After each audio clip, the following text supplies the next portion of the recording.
Le Dieu de ce siècle a aveuglé. Il y a deux choses dans cette expression. Premièrement, cet aveuglement n'est pas, après tout, seulement naturel. Il est surnaturel. Dire que le terrain naturel est aveugle n'est pas tout dire. Non, il y a quelque chose de bien plus sinistre à propos de cet aveuglement. C'est de l'aveuglement surnaturel. Mais de l'aveuglement surnaturel néfaste. C'est l'œuvre du diable. C'est pourquoi donner la vue spirituelle est toujours chargé d'un si terrible conflit. Personne ne parvient jamais vraiment à voir et à comprendre par l'esprit sans une lutte, sans avoir à payer un prix, sans une somme terrible de souffrance. Chaque portion de réelle illumination spirituelle est une chose coûteuse. Pour cela, Paul devait être souvent sur ses genoux en faveur des saints. Je fléchis les genoux, Éphésiens 3,14. Je prie afin que le Dieu de notre Seigneur Jésus-Christ, le Père de gloire, vous donne un esprit de sagesse et de révélation dans sa connaissance. Éphésiens 1,17. C'est quelque chose pour quoi il faut prier, et ce n'est pas sans importance que dans la lettre aux Éphésiens, la prière soit beaucoup en association avec ce qui est révélé dans le chapitre 6. Car nous n'avons pas à lutter contre la chair et le sang, mais contre les dominations, contre les autorités, contre les princes de ce monde de ténèbres, contre les esprits méchants dans les lieux célestes. C'est pourquoi, prenez toutes les armes de Dieu, prenez ceci et cela, continue-t-il à dire. Faites en tout temps par l'Esprit toutes sortes de prières et de supplications. Éphésiens 6, 12, 18.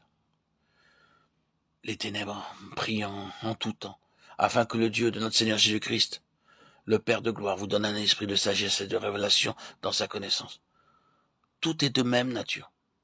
L'explication se trouve dans le Dieu de ce siècle. Dans cet aveuglement spirituel, nous sommes contre quelque chose de surnaturel. Nous sommes contre toutes les forces cosmiques du mal, toutes ces intelligences qui opèrent pour tenir les gens dans l'aveuglement. Avoir la vraie vue spirituelle n'est pas une petite chose. Cela représente une puissante victoire. La vue spirituelle ne va pas venir à vous juste en vous asseyant passivement et en attendant qu'elle arrive. Il doit y avoir un exercice. Quand vous êtes réellement en quête de compréhension spirituelle, vous êtes en plein contre les forces du Dieu de ce siècle. C'est une bataille surnaturelle.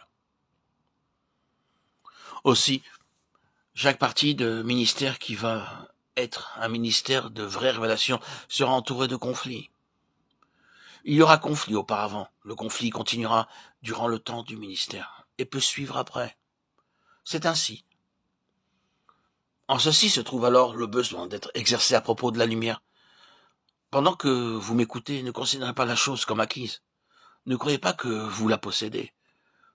Vous devez ensuite traiter avec le Seigneur de manière très précise au sujet de ce que vous entendez, afin que ce pourquoi il cherche à se frayer un passage dans votre vie pénètre en effet en vous.